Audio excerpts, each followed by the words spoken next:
Bem-vindos ao 7º Simpósio de Reabilitação Oncológica da Abrale.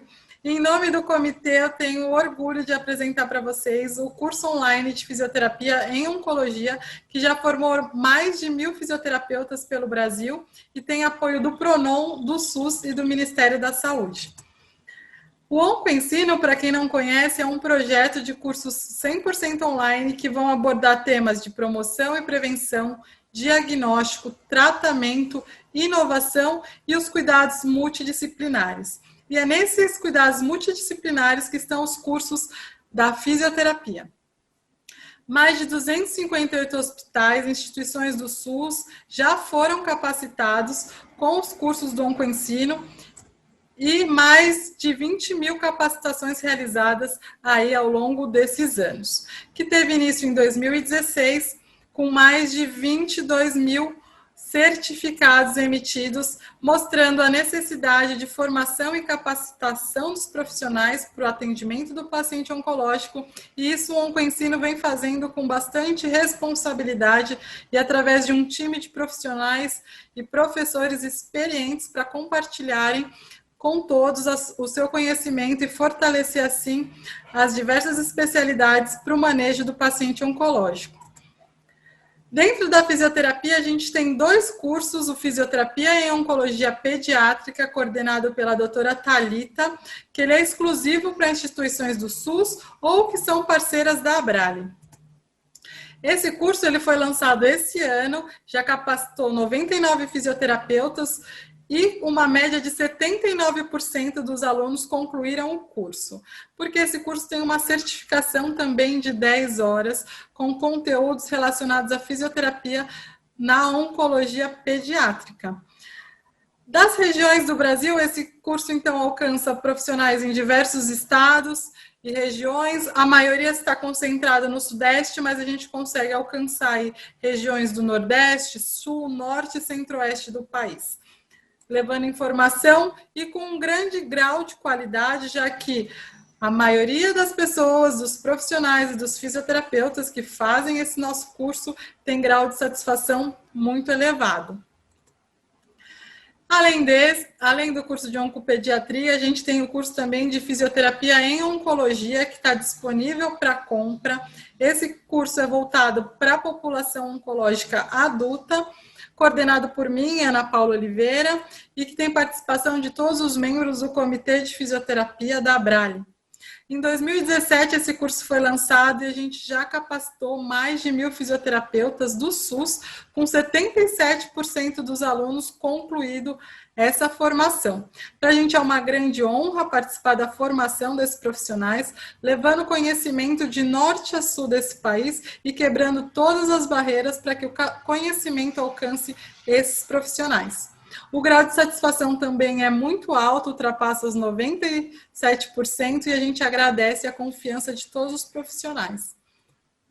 E se você quer participar do OncoEnsino e do curso de fisioterapia em oncologia, nesse evento a gente está com um cupom de 50%, é só usar TJCC20_Físio e você vai ter 12 meses de acesso. Acesse o site www.oncoensino.org/físio e adquira o seu curso e comece estudando 100% online com esse time de profissionais. Agora eu desejo a todos um excelente evento, um excelente simpósio e a gente se vê logo mais.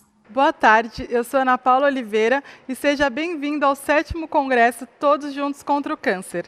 Nesse evento, a gente vai abordar desde a prevenção até o tratamento, com discussões super necessárias para o atendimento ao paciente oncológico, além da nossa 7ª edição do Simpósio de Reabilitação Oncológica da Abrale. Nesse simpósio, a gente vai estar discutindo sobre temas super atuais em 3 dias em que a gente tem encontro marcado às 17h30. A gente vai falar sobre o COVID, oncogeriatria, tumores pélvicos e medicina integrativa e as terapias integrativas. Então, seja muito bem-vindo ao nosso evento, aproveite ao máximo as discussões e desde já eu agradeço aos nossos palestrantes e desejo a todos um excelente evento.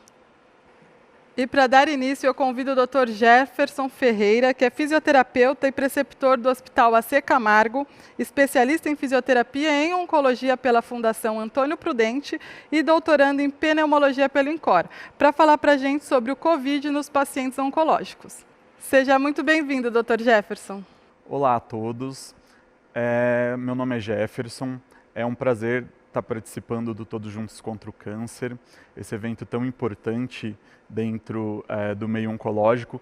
Queria inicialmente agradecer ao convite de toda a comissão organizadora do TJCC, da Abrale. Eu vim para falar um pouco com vocês hoje sobre a experiência de alguém que trabalha dentro de um centro oncológico dentro desses últimos meses na pandemia de Covid-19. Espero ser uma troca de experiências enriquecedora e vamos lá então. Só inicialmente um panorama atual, esses são números agora recentes.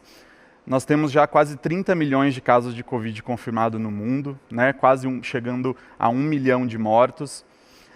No Brasil, esses números, nós sabemos que também são números significativos, né? O Brasil é o terceiro país em número de casos e o segundo em número de óbitos.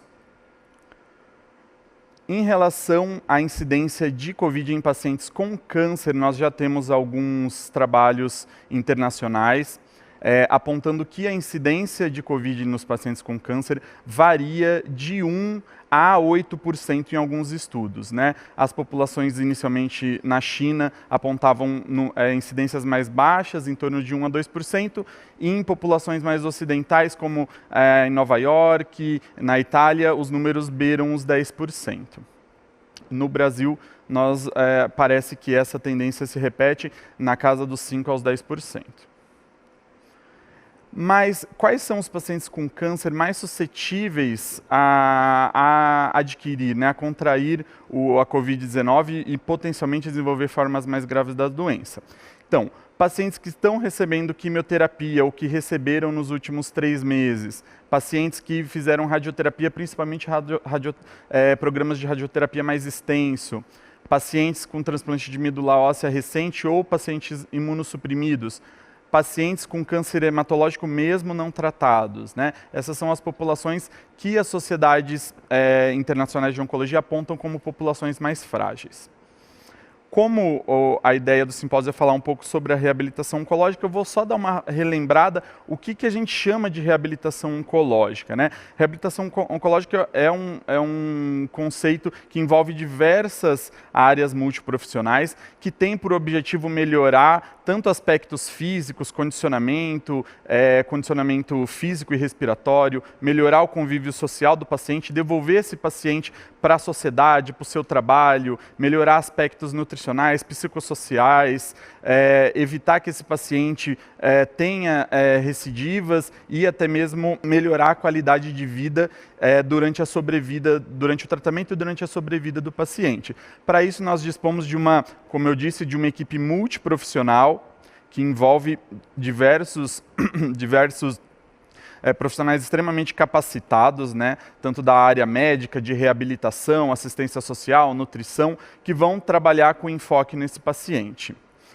Só relembrando a estrutura básica de acompanhamento de um paciente oncológico, que vai desde do que a gente faz para prevenir o câncer até o momento do diagnóstico, passando por todo o tratamento e até chegar na sobrevida, né? Só lembrando que em todos esses steps do acompanhamento de um paciente, hoje em dia nós temos evidências de que a atividade física e principalmente a reabilitação após o câncer tem uma importância muito grande no acompanhamento do paciente, né?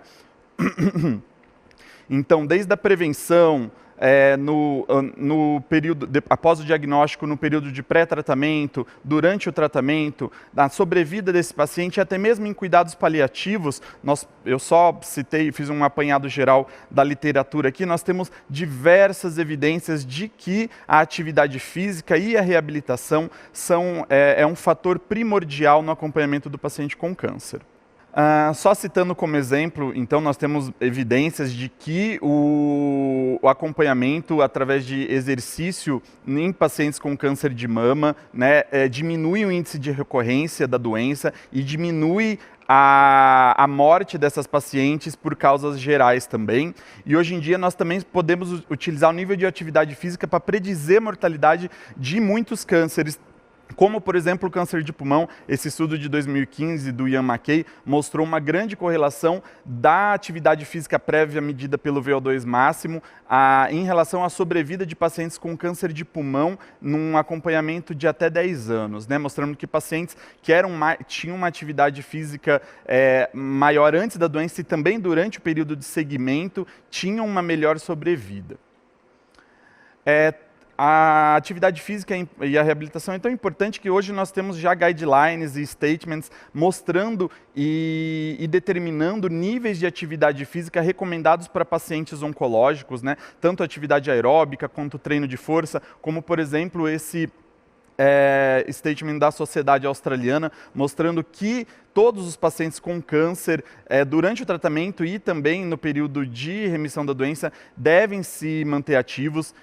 Ele propõe uma média de 150 minutos de atividade semanal e 2 a 3 treinos de resistência durante a semana, e o acompanhamento por um profissional é imprescindível nesses casos, né?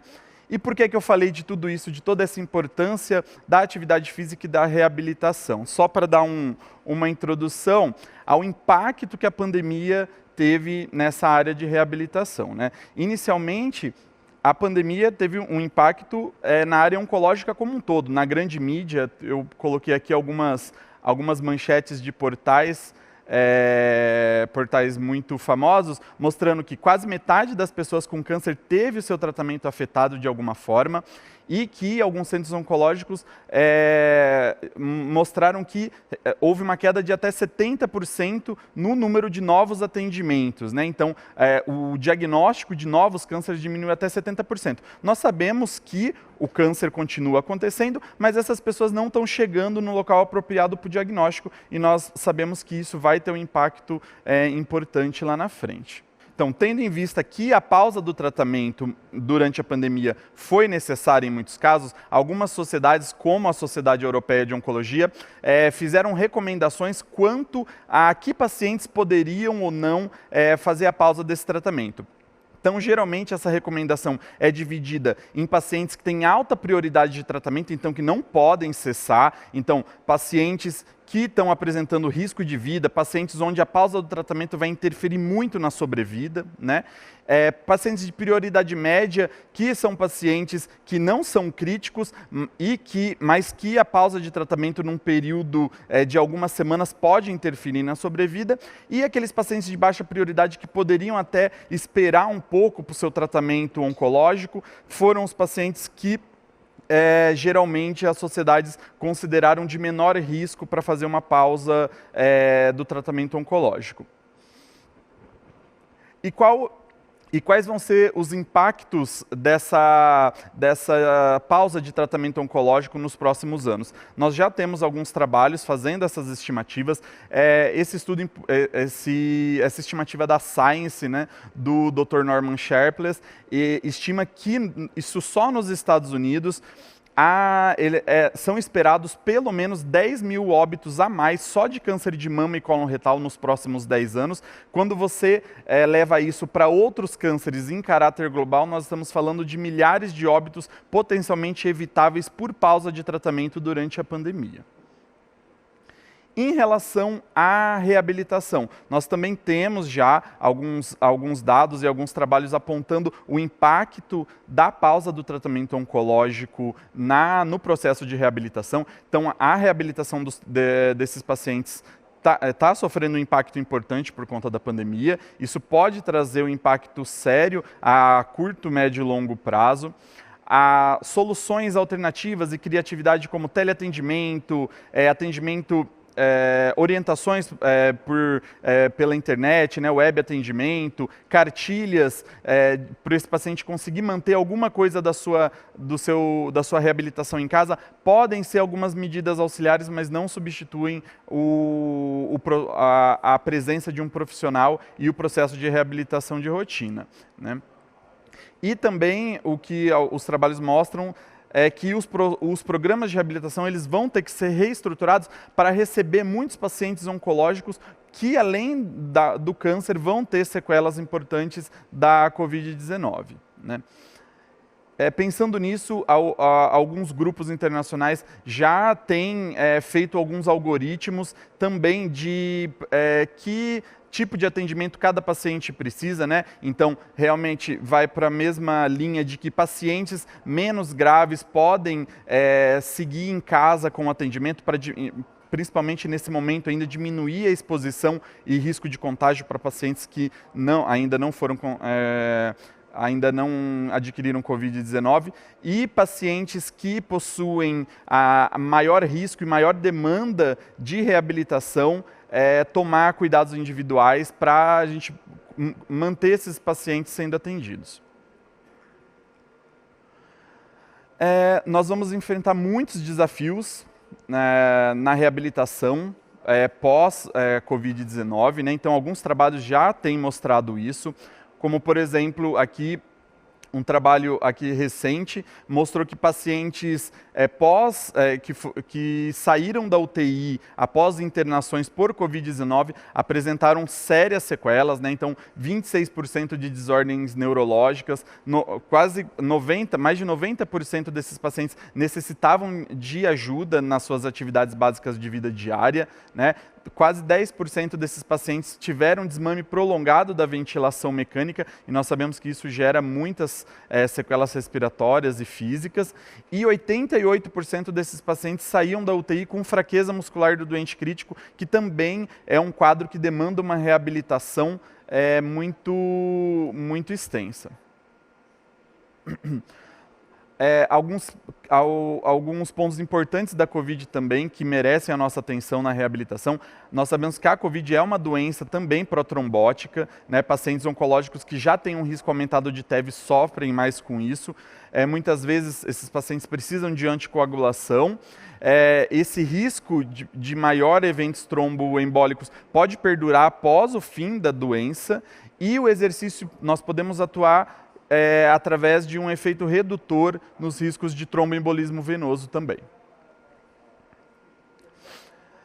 Já tem trabalhos mostrando também que a inatividade física durante esse período de pandemia tem piorado, tem tido implicações imunológicas negativas nos pacientes, né? Não só em pacientes, como também em indivíduos saudáveis, e também impacto importante em aspectos psicossociais, né? Nós sabemos o impacto social que a pandemia tem tido, e isso pode impactar também no retorno desses pacientes às suas atividades.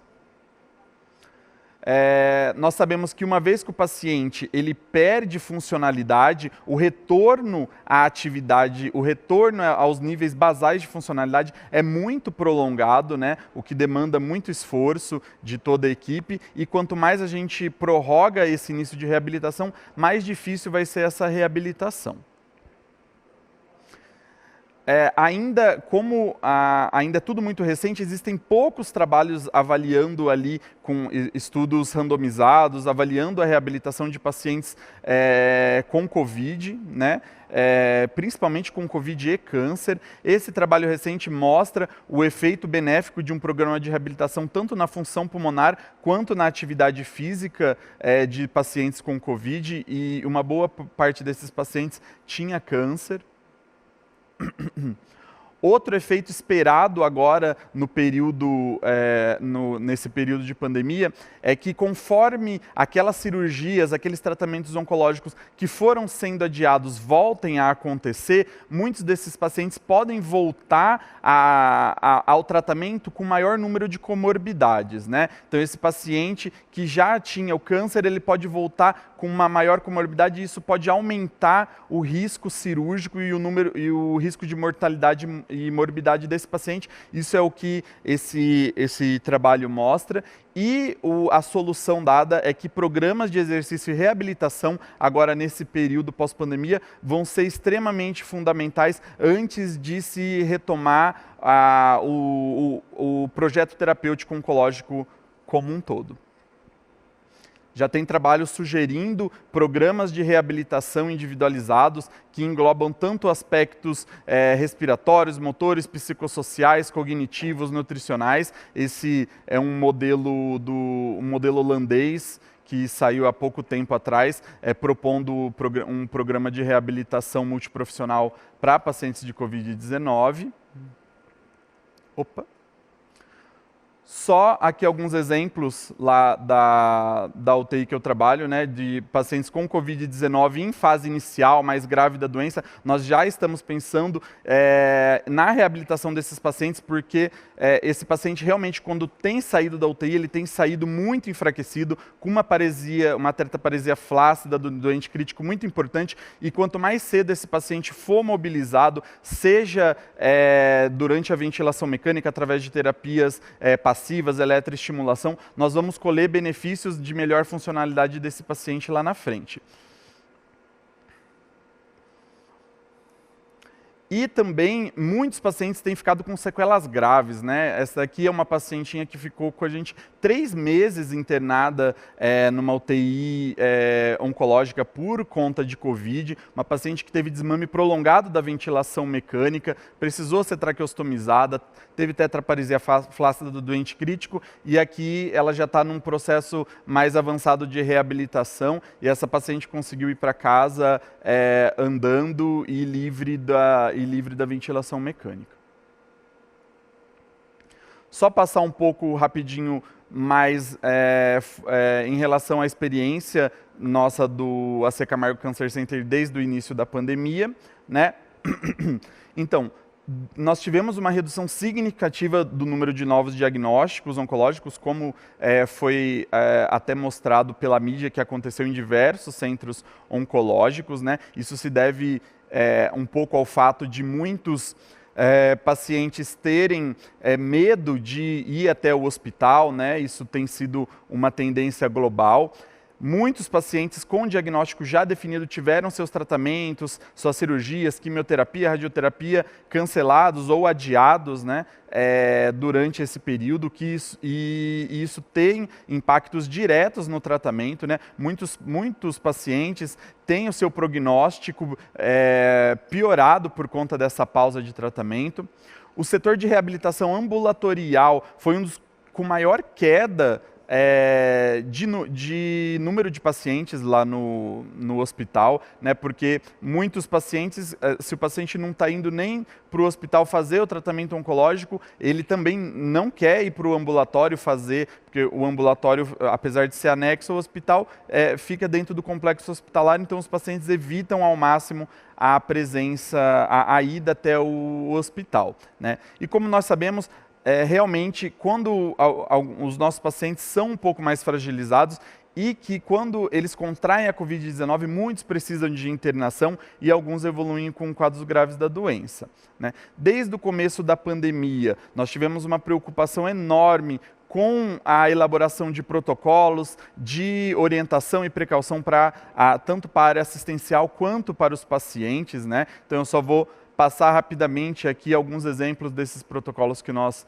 criamos. Então, desde o atendimento da fisioterapia nas unidades de internação e emergência, estratificar quais pacientes que nós atendíamos, quais nós não atendíamos, tanto para dar o melhor atendimento com o paciente, quanto para diminuir a exposição dos profissionais também. Fluxos de procedimentos específicos, como intubação, uso de ventilação não invasiva, atendimento ao paciente, tudo isso foi protocolado para um melhor atendimento.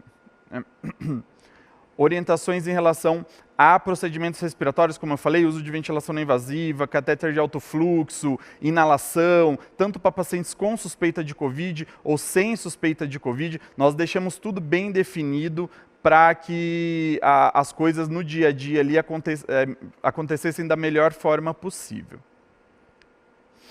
Alguns grupos específicos de maior risco, nós também fizemos guidelines de manejo focados, né, como, por exemplo, para pacientes com transplante de medula óssea e oncohematológicos, nós tínhamos uma cartilha e orientações de atendimento para os profissionais específica, né?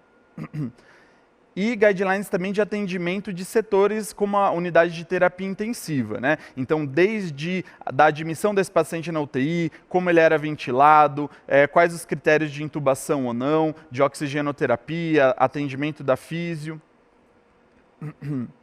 E esses são alguns dados preliminares que eu trouxe dos nossos pacientes lá no AC Camargo. Ainda são dados que estão sendo trabalhados, mas nós tivemos um número expressivo até de casos, né, pensando que são pacientes exclusivamente oncológicos. Então, nós tivemos 538 casos de Covid-19, sendo que 19% desses pacientes necessitou de tratamento em unidade de terapia intensiva. 8% desses pacientes necessitou de ventilação mecânica. A mortalidade hospitalar de pacientes com Covid e câncer foi de 10%. E aqueles pacientes que necessitaram de ventilação mecânica tiveram uma mortalidade de 41%, que é bem alta, mas se a gente for considerar do ponto de vista mundial, está mais ou menos dentro da média, né? Tem, só em comparação, algumas cortes de população geral de pacientes em ventilação mecânica chegaram a taxas de mortalidade de 80%. Né? A maioria desses pacientes, quase 90%, necessitou de suporte de oxigênio durante a internação, 26% utilizou ventilação não invasiva, 7% utilizou terapia de catéter nasal de alto fluxo, 16% desses pacientes foram pronados durante a sua estadia em UTI, né? E tudo isso gerou uma média de tempo de internação hospitalar para os pacientes com Covid-19 no nosso hospital de 17 dias, né? Sendo que a média de tempo em UTI foi de 7 dias, que é um número expressivamente maior do que a nossa média normal, né? Que é geralmente em torno de 4 a 5 dias. Sendo que aqueles pacientes que ficaram em ventilação mecânica cerca de 11 dias, que também é mais ou menos o que a literatura tem mostrado para a gente, que esses pacientes podem ficar ali de 10 a 20 dias em ventilação mecânica. O nosso número está dentro dessa média. E como que a gente está tentando reduzir os impactos da pandemia no tratamento oncológico? E isso todos os centros oncológicos ao redor do mundo todo têm feito, né? Em específico, no AC Camargo, nós lançamos a campanha Quem Tem Câncer Tem Pressa, né? Para chamar esses pacientes de volta, né? Tanto pacientes com novos diagnósticos, pacientes que estão sintomáticos e muitas vezes não estão procurando um centro oncológico por medo de se expor, mas para isso a gente tem que promover segurança ao paciente. Por isso que programas como atendimento oncológico protegido, fluxos separados para pacientes com sintomas gripais, equipamentos de proteção individual para todos os colaboradores, para você tornar segura a estadia do paciente no hospital. Nós sabemos que o melhor local para um paciente tratar um câncer é num centro especializado, mas nós temos que promover segurança para o paciente vir até nós nesse momento. Muito obrigado. Agradecemos o Dr. Jefferson pela excelente palestra e para dar continuidade à nossa tarde aqui de conhecimento, eu gostaria de convidar o Dr. Mário Andrade, que é fisioterapeuta especialista em geriatria e sarcopenia no Hospital Sírio-Libanês, especialização em fisioterapia cardiorrespiratória pelo Instituto Dante Pazanese, especialização e mestrado pela Unifesp. O tema que vai ser abordado agora é a intervenção da fisioterapia em pacientes oncogeriátricos com ênfase na sarcopenia. Boa aula, doutor. Olá, eu sou Mário Chueire, fisioterapeuta especialista em sarcopenia e geriatria do Hospital Sírio-Libanês, e a convite da Fisio Abrali, vim aqui falar sobre a intervenção da fisioterapia na oncologia, sarcopenia, que é um tema tão importante para a nossa reabilitação com o nosso paciente oncológico. Bom, como grande conceito, o envelhecimento populacional ele é um grande fenômeno demográfico e, segundo a ONU, até 2050, 395 milhões de pessoas idosas viverão em regiões desenvolvidas e 1,6 bilhões de pessoas estarão vivendo em regiões subdesenvolvidas ou em desenvolvimento. Esse aumento da expectativa de vida, ele traz impactos importantes, sociais, políticos, econômicos e médicos. E hoje os oncologistas já reconhecem que os pacientes oncológicos idosos são pacientes específicos que merecem uma atenção diferenciada no seu cuidado, na sua avaliação, na sua reabilitação e também no suporte que é dado a eles. Bom, então nossos pacientes oncológicos idosos nos trazem alguns desafios. Por quê? Porque esses pacientes têm uma história de vida e trazem com essa história de vida comorbidades que geram impacto negativo no tratamento oncológico devido a sintomas mascarados, estado funcional já precário e prognósticos menos favoráveis. Também a malnutrição, ou seja, uma ingestão inadequada e insuficiente, bebidas sem suporte nutricional, que trazem disfunções e perda funcional. A polifarmácia, esses pacientes já têm diabetes, problemas cardíacos, doenças renais, já têm suas medicações basais e agora, estando oncológico, tendo uma patologia oncológica, eles agora têm novas medicações que geram interações com as medicações que eles já vinham fazendo uso e também trazem confusão para o tratamento desse paciente, além do estado emocional. A depressão e o isolamento social, que é algo que é inerente à idade, à maioria dos idosos, agora vem agravada pela patologia oncológica. Eu queria falar um pouquinho, antes da gente entrar no tema sarcopenia, falar um pouquinho sobre a caquexia e a sarcopenia. Esse tema, caquexia e sarcopenia, por vezes nos confundem e nos trazem dúvidas sobre quando é caquexia, quando é sarcopenia. A gente vou tentar explicar um pouquinho mais sobre isso para a gente entender. A caquexia ela é uma síndrome metabólica de cunho inflamatório relacionada a patologias como câncer e DPOC. Ela advém de altos níveis inflamatórios, é possível o aparecimento de anorexia, a má absorção e a má nutrição, além do hipermetabolismo, com consequente a perda de peso, perda de massa muscular e perda de massa gorda. Já a sarcopenia, ela é uma síndrome multifatorial, relacionada ao envelhecimento como fator primário, de baixos níveis inflamatórios e de cronicidade permanente, vem de má nutrição, mas não de má absorção, também advém de inaptidão física, imobilidade e neurodegeneração, e também causa perda de força, massa e de função. As duas podem coexistir, quando a sarcopenia ela pode estar inserida dentro da caquexia, e ambas podem gerar no nosso idoso a síndrome da fragilidade. Essa síndrome que provoca perda de peso involuntária, a exaustão, fraqueza muscular, uma diminuição da velocidade de marcha consequente, diminuição de equilíbrio, desnutrição e atividade física. A síndrome da fragilidade ela está inserida dentro das formas de envelhecimento e que pode ser de dois tipos: o envelhecimento fisiológico e o envelhecimento patológico. O envelhecimento fisiológico ele se divide em três: o bem-sucedido, que é quando o idoso ele consegue ter uma resposta robusta aos estresses que ele vem a sofrer no organismo; o usual, em que ele tem uma perda funcional, mas não é incapacitante; e a fragilidade, em que essa perda funcional ela pode chegar a ser grave, causando incapacidade, e em alguns momentos ela se mistura com o envelhecimento patológico e a gente não consegue fazer uma diferenciação entre as duas. Então, a sarcopenia ela é essa síndrome multifatorial, ela advém de uma doença muscular progressiva, generalizada, com diminuição da força muscular como fator determinante. A força muscular e o desempenho muscular eles são melhores preditores comparados à massa, por isso que em 2019 o Consenso Europeu reviu os critérios de sarcopenia, e aí o que antes era primariamente a pré-sarcopenia sendo como uma alteração de massa muscular, a diminuição da massa muscular, passou a ser então a diminuição de força muscular primariamente. Ela é relacionada ao envelhecimento, mas também pode aparecer em outras fases precoces da vida, dependendo de patologias em que a pessoa possa apresentar, e ela associa-se a quedas, fraturas, incapacidade física e aumento do risco de hospitalização e custos hospitalares. Então, o algoritmo da sarcopenia pode se dividir em dois: primário e secundário.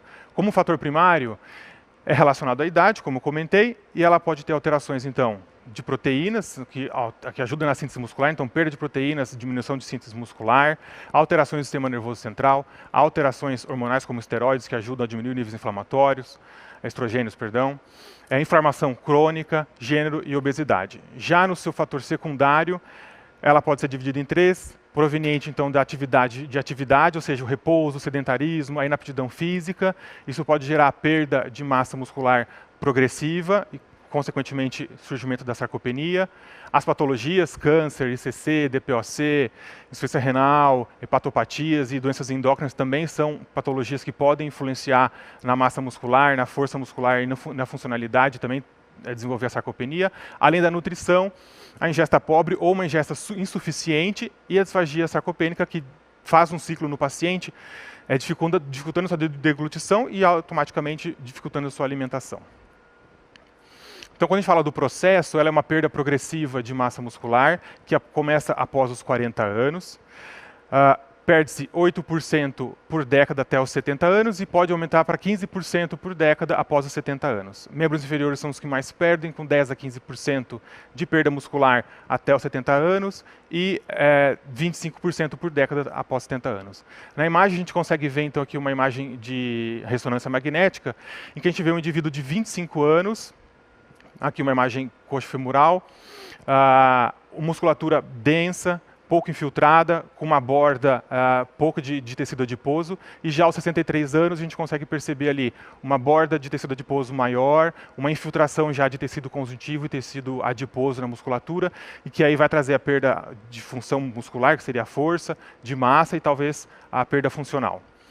E também uma imagem de ultrassonografia, que a gente também consegue acompanhar o paciente, então aquela imagem primeira à esquerda, o músculo bem escuro, ou seja, mais denso, com fibras contráteis, e depois menor e mais acinzentado, indicando perda de qualidade muscular. Bom, a avaliação da sarcopenia ela se dá por uma tríade. E qual é essa tríade? Primeiramente, a aferição da força muscular. Essa aferição da força muscular nos diz a pré-sarcopenia. Então, se o paciente tem uma alteração de força muscular, abaixo dos níveis de pontos de corte, ele desenvolveu uma pré-sarcopenia. A confirmação vem com a avaliação da massa muscular.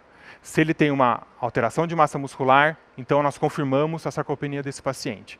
E para confirmar a severidade, nós fazemos testes funcionais, e se essa alteração de força e massa prejudica a função, então nós temos a severidade da sarcopenia.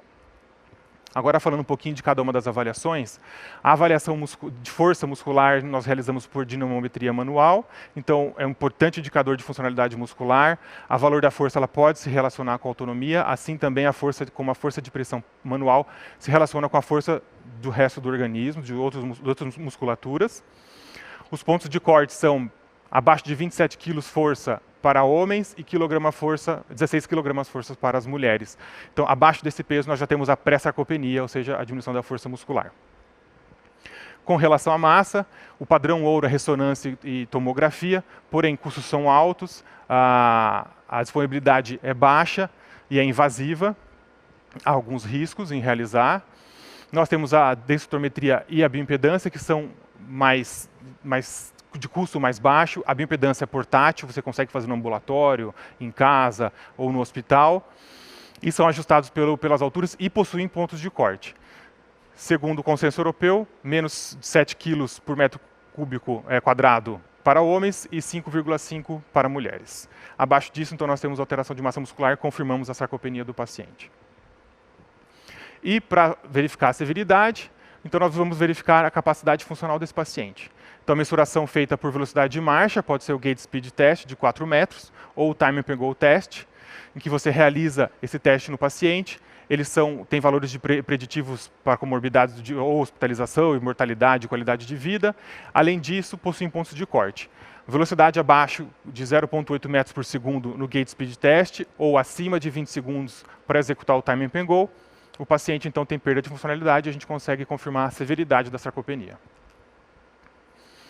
Uma outra ferramenta que vem sendo utilizada nos últimos anos, agora pela fisioterapia, é a ultrassonografia. Ela serve tanto como avaliação das nossas terapias, a avaliação inicial do paciente, acompanhamento e essa gestão das nossas reabilitações com o paciente. Ele é um recurso barato, rápido, amplamente disponível, portátil e seguro.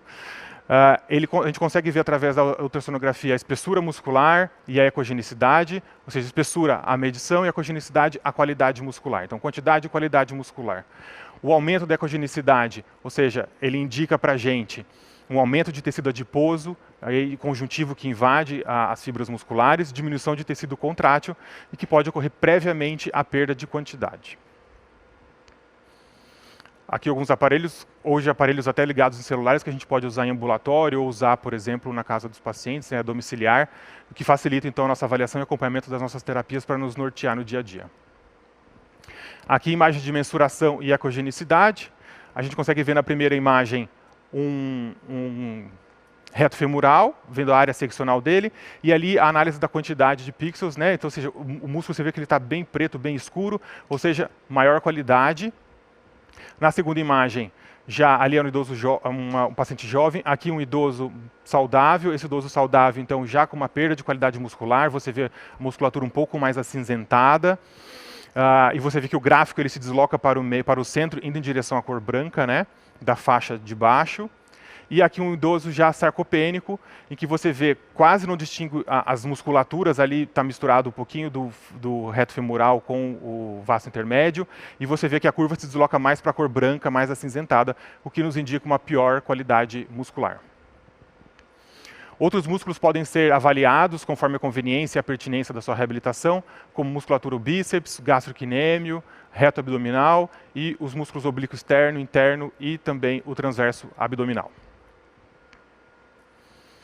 Ainda acompanhando a intervenção, nós conseguimos ver então, em tempo real, que a gente não consegue ver a olho nu, a contração muscular dos nossos pacientes.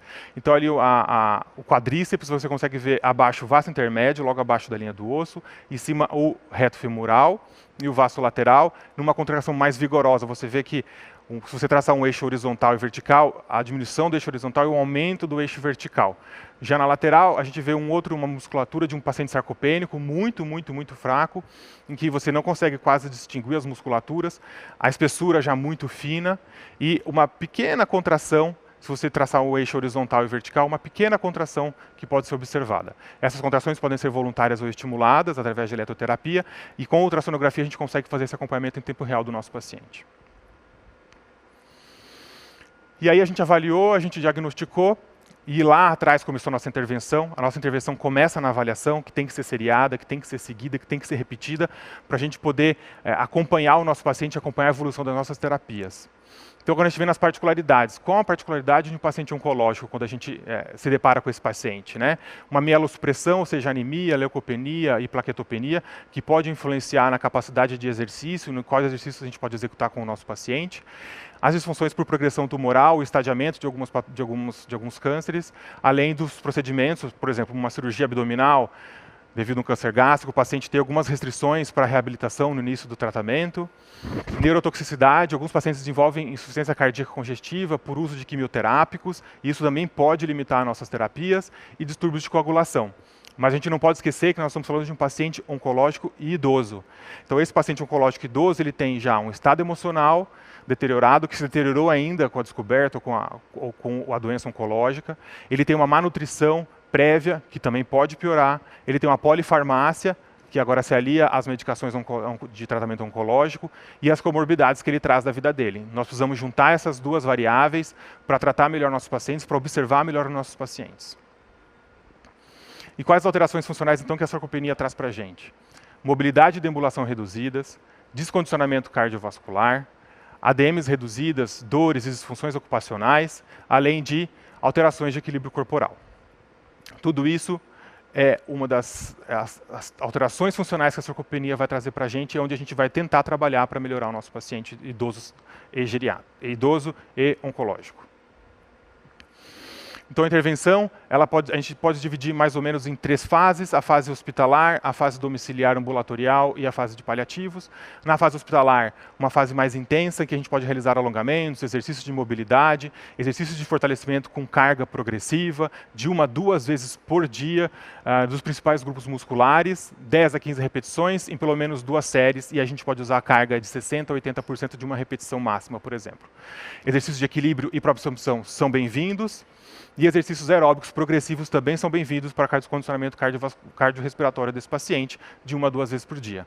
O objetivo nessa fase, então, se dá por ganho de força muscular, redução das perdas funcionais ou, pelo menos, a manutenção funcional do paciente. E nós precisamos sempre estar atentos à tolerância do paciente aos nossos exercícios. A gente dá o que a gente pode fazer, mas o paciente sempre tem que nos dar o feedback se aquilo está acima dos limites dele e da capacidade dele. Então, muito importante também nessa fase a monitorização hemodinâmica, respiratória e neurológica do paciente. Aqui nesse estudo de 2020, foi verificado então as mudanças na potência muscular em pacientes hospitalizados, com cuidados usuais. A fisioterapia era realizada conforme a necessidade do paciente e uma terapia estruturada de intervenção com exercícios 7 dias por semana, 2 vezes por dia. O que foi observado é que no grupo intervenção, a potência muscular aumentou da admissão em relação à alta do paciente, o que não se observou no grupo de controle que executou fisioterapia tradicional, só conforme suas necessidades. Na intervenção fisioterapêutica ambulatorial domiciliar, então a gente continua com os alongamentos e exercícios de mobilidade articular, exercícios de fortalecimento com carga progressiva pelo menos 3 vezes por semana, com principais grupos musculares. As séries podem ser aumentadas para as 3 a 4 séries e a carga máxima pode ir de 70%, 80% até 90% de uma repetição máxima, visto que esses pacientes são mais estáveis. Exercícios aeróbicos continuam sendo bem-vindos, como deambulação, escada, e cicloergômetro ou bicicleta, com distâncias e velocidades progressivas para o trabalho cardiorrespiratório desse paciente. Então, o objetivo nessa fase é ganho de força muscular, recuperação funcional e uma melhor qualidade de vida. A tolerância do paciente deve continuar sendo observada através da monitorização agora de feedbacks com o paciente, sinais e sintomas que ele venha relatar a você. Nesse estudo de 2019, então foi realizado treinamento de fortalecimento junto com suplementação proteica em pacientes para verificação de força muscular, massa muscular e funcionalidade. E o que foi observado é que através da ultrassonografia eles conseguiram ver um aumento da área seccional do reto femoral nos pacientes que executaram terapias durante 10 dias, 1 vez por dia pelo menos, em relação ao grupo controle, que era só orientado a realizar suas atividades normais no dia a dia. Aqui eram pacientes em média de 87 anos. Então nós observamos ali um aumento de 7% mais ou menos na espessura do músculo. O aumento também da massa magra, foi observado quase 1 kg de aumento na massa magra do grupo intervenção, enquanto o grupo controle não teve aumento de massa magra.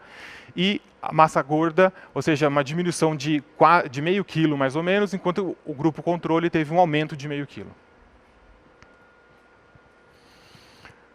Quanto a cuidados paliativos, nosso objetivo como fisioterapeutas, como a reabilitação nesses cuidados é maximizar a independência e as funções diárias desse paciente durante seus AVDs. Melhorar a qualidade de vida, melhorando a capacidade física, o controle das consequências patológicas, além de um suporte psicológico. Basicamente, a gente faz o tratamento dos sintomas desse paciente, tentar minimizar a dor através de eletroterapia, manipulação, terapia manual, estimular esse paciente a realizar atividades físicas e exercícios físicos, então diminuir a inatividade física. Fortalecimento muscular é muito importante, pois todos esses vão ajudar a diminuir a fadiga oncológica e, além disso, redução de níveis de depressão.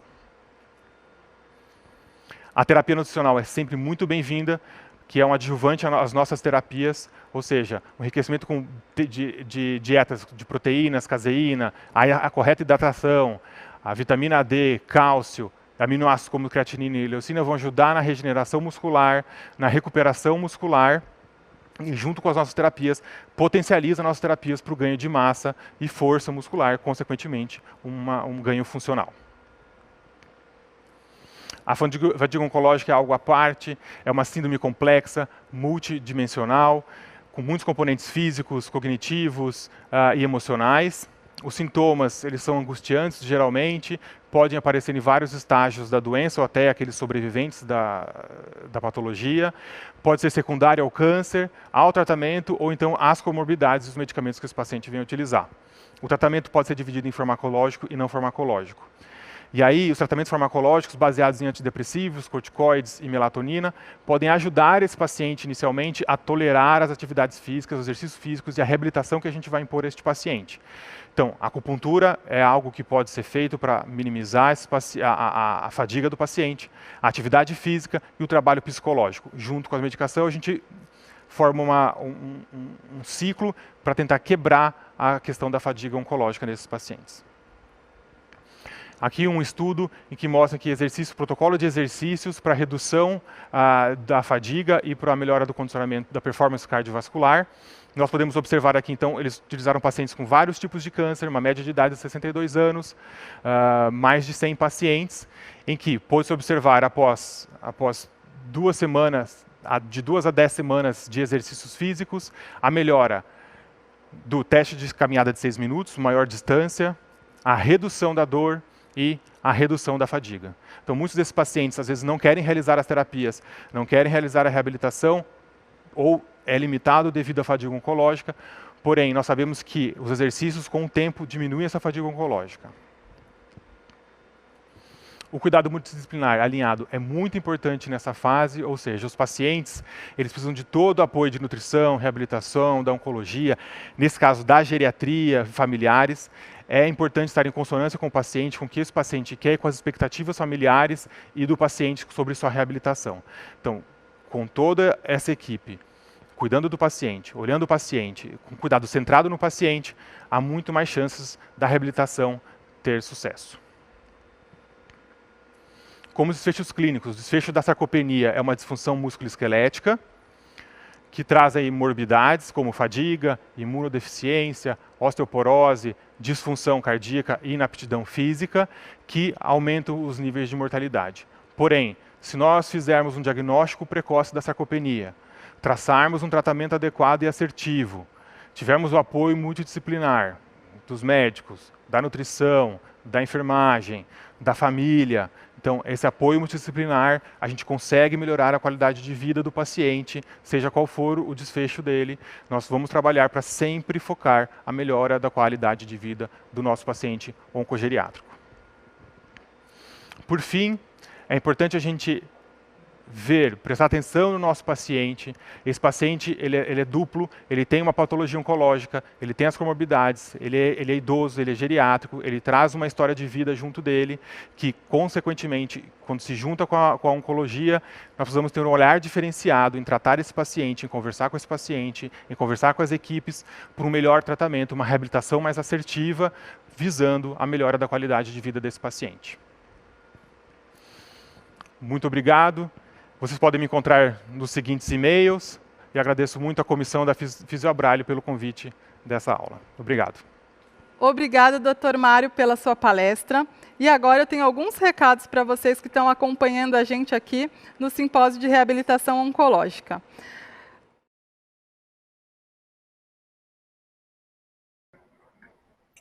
Olá, boa noite. Tudo bem? Olha, em nome do Comitê de Fisioterapia da Abralhe, eu agradeço o Mário, o Jefferson. Foram aulas brilhantes, a gente está muito orgulhoso o time inteiro do Comitê de Fisioterapia está muito orgulhoso de tê-los com essa qualidade de conteúdo. Foi muito bom. E que novidade é essa, né? Estarmos ao vivo, num modelo novo. Então, eu tenho algumas perguntinhas para vocês. Se vocês quiserem também, por favor, Jefferson e Mário, trocar alguma figurinha aí de tudo isso que a gente está vivendo, temas atuais que vocês dois falaram para a gente. Eu acho que tem muita interação, um tema com o outro, e a escolha dessa mesa foi muito feliz, né? É muito bom ter alguém do AC Camargo, onde eu comecei a minha história em oncologia, e alguém do CIRI, onde eu passei tanto tempo atuando. Eu tô em casa aqui com vocês, né? Então, eu vou perguntar algumas coisinhas para vocês. A gente tem um chat interagindo, a gente está com 145 pessoas na sala, então vocês estão sendo bem assistidos e deram um show de aula, né? Lá no AC Camargo, a gente sabe que os hospitais oncológicos, os tratamentos oncológicos, a grande base do tratamento, além do tratamento quimioterápico, é o tratamento cirúrgico. E agora, na pandemia, muitas cirurgias foram canceladas. Vocês sentiram isso na UTI, Jefferson, a baixa demanda de oncológica nesse período de pandemia? Primeiramente, boa noite a todos. Obrigado, Paula, também, pela oportunidade de estar aqui. E, sim, o impacto foi gigantesco, assim, né? O volume de pacientes, principalmente cirúrgico, a queda foi muito alta, né? Então, a princípio, praticamente toda a cirurgia eletiva foi cancelada, só foram mantidas as cirurgias realmente de emergência, né, as urgências oncológicas cirúrgicas ali, né, abdômen agudo, alguma outra eventualidade que pudesse ser resolvida através de procedimentos cirúrgicos, só que o grande volume de cirurgias e cirurgias oncológicas, né, que a gente chama de cirurgia oncológica, a cirurgia que faz parte do tratamento curativo da doença. Foram, agora já há algum tempo, todos os fluxos foram realinhados. No final da minha aula, o hospital tem uma campanha forte, não só de trazer esse paciente de volta, como também mostrar todas as medidas que estão sendo efetivamente feitas para tornar esse retorno cirúrgico, né? Mais do que alguma questão que seja só para trazer esse paciente de volta para o hospital, acho que o mais importante é pensar no futuro o impacto que isso vai ter na sobrevida dos pacientes, né? Como eu mostrei aquele trabalho aquela previsão da Science, né? Do oncologista que escreveu para a Science falando que a expectativa para os próximos 10 anos de pessoas que vão ter o seu prognóstico oncológico afetado em termos de mortalidade por conta dessa pausa de tratamento é altíssima. A gente pode estar falando de centenas de milhares ou até mesmo milhões de mortos, né? Isso daí é uma coisa que a gente, como profissional da saúde, eu acho que é o nosso papel mesmo, colocar a importância de a gente não correr o risco do paciente perder adesão ao tratamento, né? Não só ao tratamento clínico, mas ao tratamento físico, né? A reabilitação desse paciente. A gente sabe, né, Mário, que no começo da pandemia, o Conselho Federal de Fisioterapia, ele colocou aquela normativa da gente suspenderem a priori os atendimentos que não fossem tão urgentes, né? E só aos poucos a gente foi retomando isso. Eu acabei diminuindo os meus atendimentos particulares, domiciliares, e isso daí também traz um impacto, se a gente pensar nos pacientes idosos, né, os nossos pacientes oncológicos e os pacientes idosos, o impacto disso em distúrbio de equilíbrio, em distúrbio de força muscular, o risco de queda que fica aumentado, né, o distúrbio de percepção do corpo no espaço. O que você tem de experiência? Passa para a gente, por favor, Mário, a tua experiência nesse período de pandemia, pensando no impacto na sarcopenia desses pacientes, né? O que a gente pode pensar num link sobre isso? Boa noite. Obrigado pelo convite, primeiramente. Paula, eu acho que todos passaram por isso no início da pandemia, principalmente. Eu acho que todos os hospitais passaram por esse processo, não só os hospitais, como as clínicas, os centros de reabilitação e também os atendimentos domiciliares, pacientes oncológicos e não oncológicos, né, mas pensando aqui nos nossos pacientes oncológicos e geriátricos, eles têm uma perda muito grande, né, então ele tem dois fatores muito importantes que podem causar essa sarcopenia, ou o agravamento dela, ou levá-los em direção a, e aí a gente vê que nesse início, principalmente, muitos tratamentos foram paralisados, até poder voltar paulatinamente, até surgir a telereabilitação, né? Então, muitos desses pacientes tiveram sim prejuízo. Eu tive com os pacientes também domiciliares, ou os próprios pacientes no hospital, a gente vê essa diminuição da demanda de movimento. Consequentemente, E com certeza esses pacientes tiveram um sofrimento físico, funcional muito grande. O que nos cabe agora é tentar tirar o atraso, teoricamente, né, se isso é possível, mas tentar fazer isso da forma melhor e mais segura possível, né? Tanto para a telereabilitação, quanto aqueles pacientes que podem começar, então, a voltar às suas reabilitações, aos seus centros específicos, voltar às internações. O importante é avaliar esses pacientes, olhar os pacientes de um modo especial e tentar, então, reabilitá-los novamente, trazê-los novamente a uma realidade, né? É difícil, né? É tudo muito novo, é tudo muito... A literatura ainda não responde todas as nossas dúvidas, né? Então, a gente fica... A gente não consegue responder as nossas dúvidas e muitas vezes a gente não consegue responder as dúvidas dos nossos pacientes, né? Eu vou fazer para vocês, meninos, vou passar para vocês algumas perguntas que chegaram no nosso chat. E, por favor, quem estiver nos assistindo, tem o chat aberto, fiquem à vontade de perguntar, tirar suas dúvidas com o Jefferson e com o Mário, que eles estão aqui cheios de informação para passar para a gente. Jefferson, uma pergunta que chegou para a gente no chat foi o seguinte: se você tem uma comparação, se você tem pesquisou, tem algum dado da literatura sobre o tempo de desmame de ventilação mecânica e de alta hospitalar dos pacientes oncológicos em comparação com os pacientes não oncológicos, né? E se muitos deles lá na Camargo evoluíram para traqueostomia. Certo.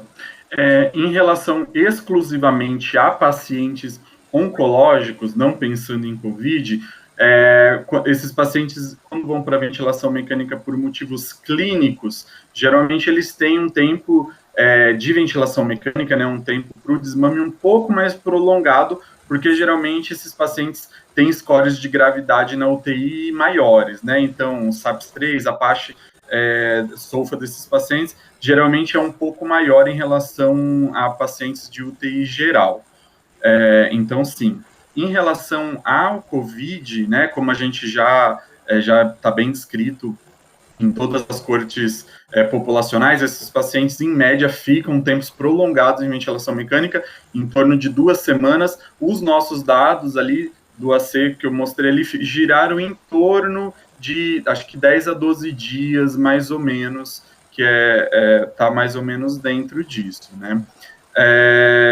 Desculpa, qual era o final da pergunta mesmo? Apesar desse tempo médio de 10, 15 dias, de você ter observado do tempo de internação na UTI, de tempo de ventilação mecânica, enfim, muitos deles evoluíram para traqueostomia? Ah, sim, é verdade, tráqueo. Alguns, assim, né?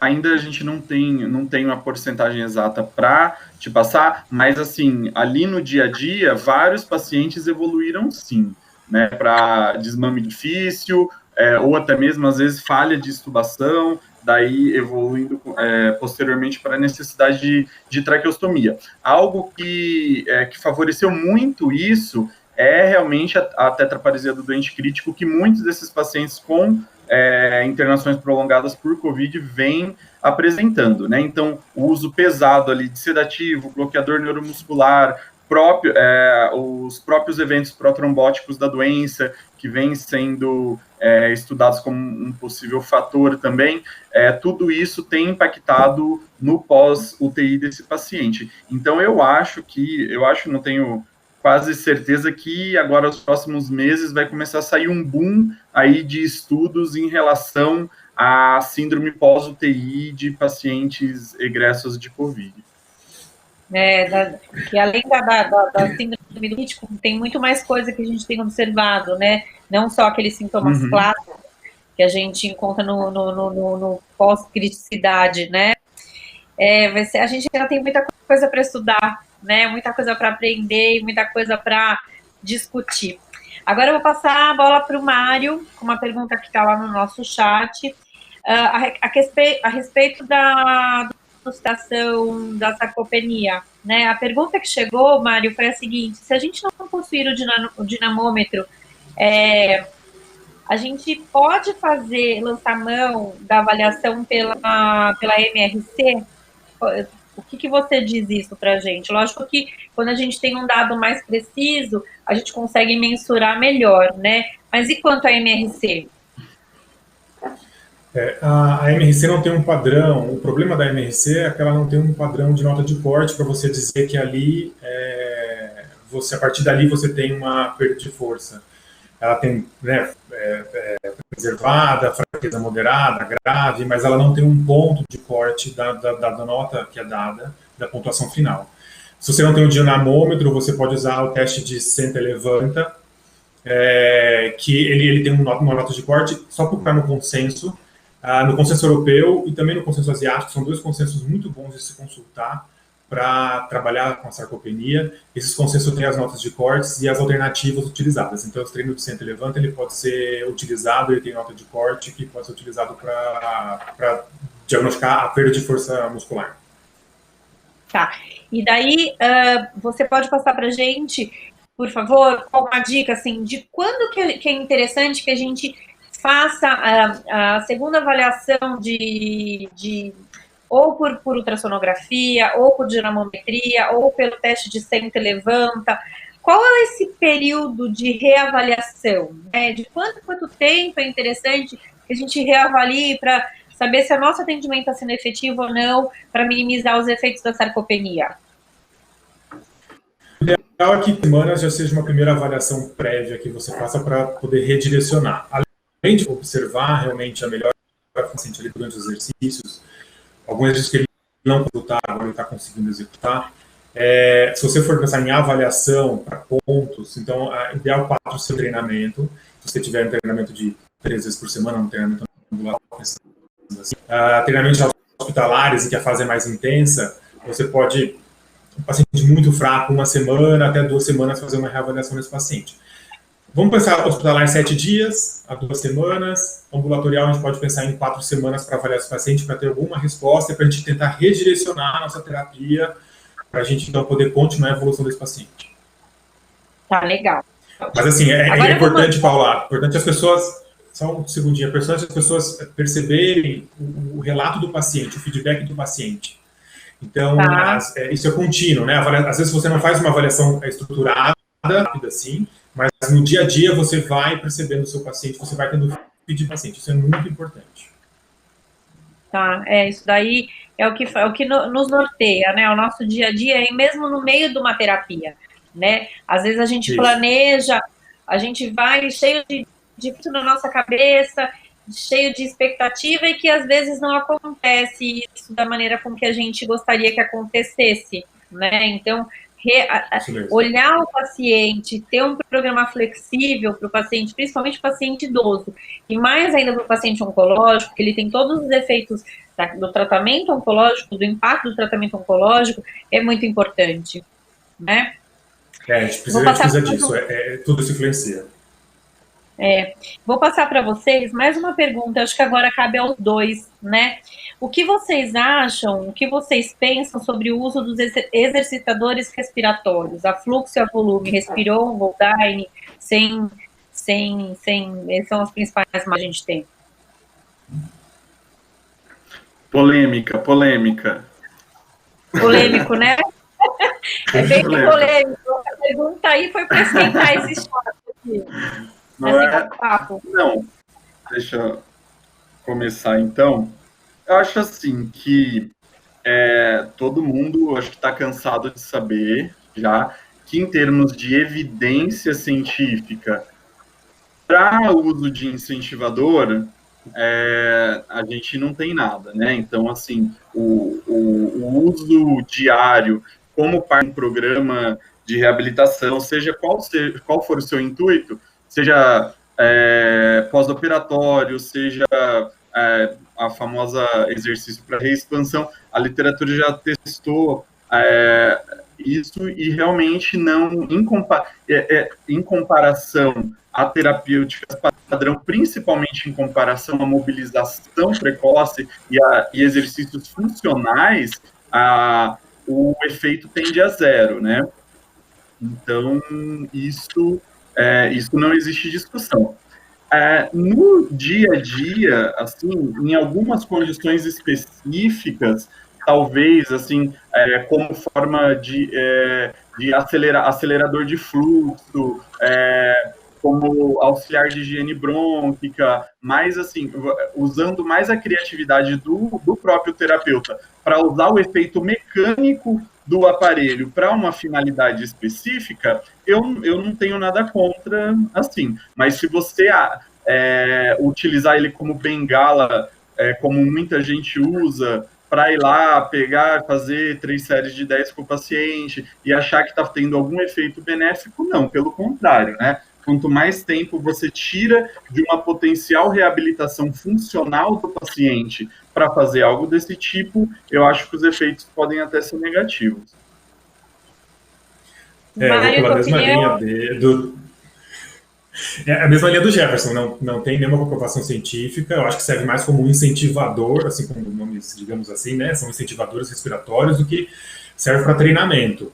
Treinamento a gente pressupõe carga, e eles não geram carga de forma alguma, então a gente tem outros aparelhos hoje no mercado que geram carga, esses sim são apropriados, tem estudos que mostram aí o fortalecimento, mas eu acho que eles servem mais como incentivadores. Eu vou na linha do Jefferson, eu acho que é esse o ponto. Agora a gente... eu tenho a minha opinião também, eu vou até aproveitar e colocar. Eu por muito tempo acreditei na eficácia dele, até a literatura me provar que ele não serve de nada, né? E principalmente quando ele é feito de uma maneira mal feita. A gente sabe todos os impactos do exercício mal feito, né? Então, eu concordo com o Jefferson, assim, às vezes, quando a gente pensa numa estimulação para tirar o paciente do zero, a gente pode até ter algum benefício, até um benefício lúdico, quando o paciente faz junto com o familiar ou com o cuidador, pelo menos a gente consegue tirar ele do zero, né? Se a gente for pensar na eficácia de estimulação, de reexpansão, que a literatura traz para a gente, não é o efeito mais padrão ouro, claro, mas a gente vê que pelo menos tirou o paciente do zero. Então, antes fazer um pouquinho de exercitador do que nada, né? Eu não sei se a gente conseguiu sanar a dúvida de quem perguntou lá no chat, mas eu acho que a gente pelo menos deu uma luz, né? A gente tem mais um tempo. Para quem não tem nada, né?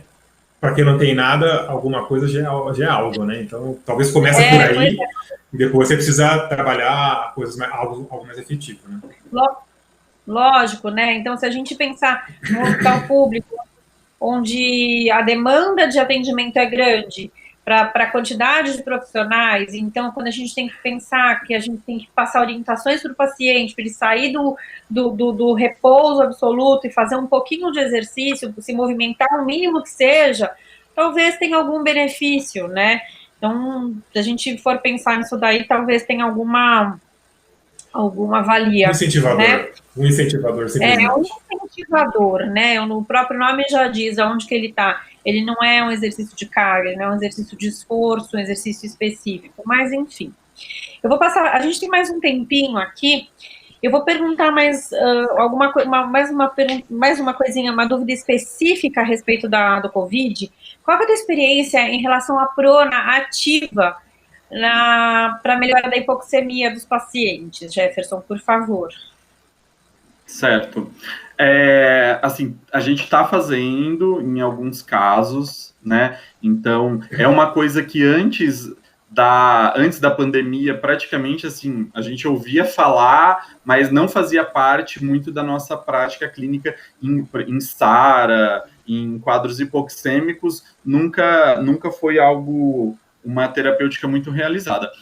Com o Covid, a gente teve várias fases, né? Na fase que a gente começou a não querer entubar tão precocemente os doentes, né? Porque a gente foi vendo que o desfecho desses pacientes muitas vezes era negativo e algumas vezes formas de manutenção não invasiva como alto fluxo, não invasiva, tinha algum lugar ali em um grupo selecionado de pacientes, a pronativa acabava servindo para ganhar um pouco de tempo, né? Então teve um artigo famoso do Tobin, aí alguns meses atrás, que ele usou a expressão comprando tempo, né? Então, muitas vezes, se você conseguisse ganhar tempo para fazer o paciente sair da fase inflamatória aguda de uma forma não invasiva, não levar ele para ventilação, alguns pacientes se beneficiariam. Então, do ponto de vista prático, o que eu acho, assim, realmente ver se o paciente responde. Então, tem muitos pacientes que o paciente está ali com o começo de uma hipoxemia leve, você prona, eles começam a saturar 100% em prona. É uma resposta clara. Então, nesses pacientes, com certeza vale a pena você fazer a pronativa, fazer um esquema de revezamento, até porque prona é efeito gravitacional. Uma hora o efeito da prona vai parar, e daí o supino vai ser inevitável, né? Então, a gente fez, sim, vários pacientes com bons resultados, quando o paciente tendia a quadros hipoxêmicos muito graves, com relações ali abaixo de 150, assim, você vê que realmente são pacientes que já não aguentam mais, assim. Até o momento não tem nada, assim, de estudo randomizado, controlado, com efeitos comprovados, assim, de que a pronativa seja uma opção traçando variáveis, assim, a ser seguidas, mas tem relatos de caso de, pelo menos ali, uma meia dúzia de trabalhos mostrando melhora de hipoxemia, né, melhora de conforto do paciente, diminuição de dispneia, diminuição de fluxo de O2, mas são séries de casos, né? Então, a gente tem que esperar um pouco mais para saber, mas no dia a dia, como não dá para a gente esperar a evidência para tudo, para mim, a grande lição é ver se funciona. Tá ótimo. A gente vai ter que aprender. Agora eu vou passar para vocês a última pergunta, que nosso tempo está acabando.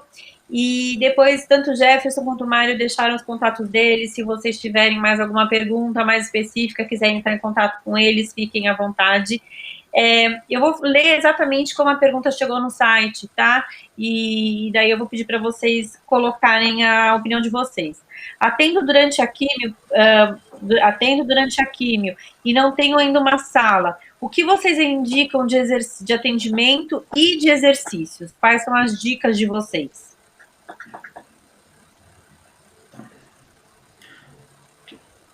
Quer começar, Mário? Porque eu falei agora. Atende durante. Só me esclarece, Paula. Atende durante a químio e não tem. O fisioterapeuta para atender, pelo que eu entendi, assim, o paciente está fazendo físio durante esse período de químio, durante o período da quimioterapia, mas ele não tem uma sala específica. O que vocês indicam quanto ao atendimento, quanto à série de exercícios? Essa aí foi uma das perguntas mais votadas. Tem que ver se é um paciente... pode falar, Mário, desculpa. Bom, tem que ver se é um paciente estável, que condição que esse paciente está, se é hospitalar ou não. Geralmente, durante a químio, né, o processo de receber a químio, a gente não atende esse paciente, mas no pós-químio, sim, entre as químios, a gente atende esse paciente. Não sei igual que situação é essa, se é em casa, se é um ambulatório ou se é hospital, mas os exercícios são tolerância do paciente. Então, se for num hospital, por exemplo, no quarto do paciente pós-químio, você vai ver a tolerância do paciente e executar os exercícios tradicionais de fortalecimento, funcionais, de equilíbrio, de condicionamento, na tolerância do paciente logo após a químio, por exemplo, que geralmente ele tem uma tolerância um pouco mais baixa, nos dias seguintes ele vai melhorando. Se é um ambulatório, não sei onde ele atende, não ficou claro onde ele atende esse paciente. Se é ambulatorial, ele segue a mesma linha do paciente, mas ele precisa monitorizar esse paciente. Então, se é no hospital, tem monitorização hemodinâmica respiratória para fazer esse paciente. Se é ambulatorial, oximetria também pode ser usada, o que hoje é fácil. E a tolerância do paciente e sintomas do paciente, né? Parte hemodinâmica, de pressão. E se for em casa, os equipamentos usuais, que você usa para halteres, bola, pranchas para treino de equilíbrio. Agora, não sei se é na questão entre a relação Covid ou não, né? E aí esses equipamentos têm que ser muito bem higienizados, às vezes ficar com o paciente, usar só o do paciente, completa a paramentação, tanto hospitalar, ambulatorial quanto em casa. Não medi muito bem essa clareza do não tem sala, mas assim, é usar os equipamentos que você tem à disposição se for domiciliar, na clínica ou no hospital, e seguir a tolerância do paciente. Então, você executa uma terapia comum de reabilitação desse paciente que ele já vem dando, mas com a segurança de sempre monitorar o paciente e receber o feedback dele para ver o que ele tolera nesse momento. Ótimo. Eu acho que deu para sanar a dúvida. Jefferson, eu vou ter que te interromper, a gente está com o nosso horário aqui expirando. Sem problema. Foi muito legal essa experiência com vocês. Primeiro dia, sempre o frio na barriga maior, tenho certeza. Se tiver amanhã e depois de amanhã, vai estar um pouquinho mais relaxado do que nós três estávamos. Mais uma vez, muito obrigada pela participação de vocês e pela participação de todos que interagiram no chat. O convite fica para amanhã e para quarta-feira. Não deixem de acompanhar as aulas. O programa foi pensado de tentar abranger a maior quantidade de temas atuais possíveis. E nesse novo formato, 140 e tantas pessoas que acompanharam a nossa sala, a gente conseguiu superar as nossas expectativas e a nossa quantidade presencial dos últimos anos. Então, mais uma vez, muito obrigada. Eu vou pedir para vocês encerrarem, deixarem as mensagens de vocês, porque a gente está com o tempo acabando. Então, muito obrigado. Boa noite a todos. Obrigado pela presença. E qualquer dúvida, qualquer pergunta, podem entrar em contato. A gente está sempre aberto a isso. E muito obrigado. Obrigado pelo convite, foi uma ótima participação de todos. Se tiverem alguma dúvida, algum auxílio, podem entrar em contato, tem os e-mails, também lá na parte dos palestrantes também todas as informações lá. Vamos focar nos nossos pacientes, na qualidade do atendimento, na qualidade de vida dos nossos pacientes, né, oncogeriátricos, os oncológicos agora do Covid. A gente precisa desses pacientes bem, né, a gente precisa cuidar desses pacientes com a maior qualidade possível. Cuidado centrado no paciente, sempre, né? Sempre. O nosso foco são eles, né? A gente está aqui para eles e a gente se aprimora cada vez mais para eles e por eles, né? Eles. Muito obrigada, Jefferson. Muito obrigada, Mário. Obrigado, Paula. Obrigado, Mário. Obrigado, Paula. Obrigada, que deram um super apoio para nós. Então, aproveitem a continuidade do nosso simpósio e de toda a programação do Todos Juntos contra o Câncer. Se a gente está aqui, para poder estar junto e todos juntos contra o câncer e para a reabilitação do paciente.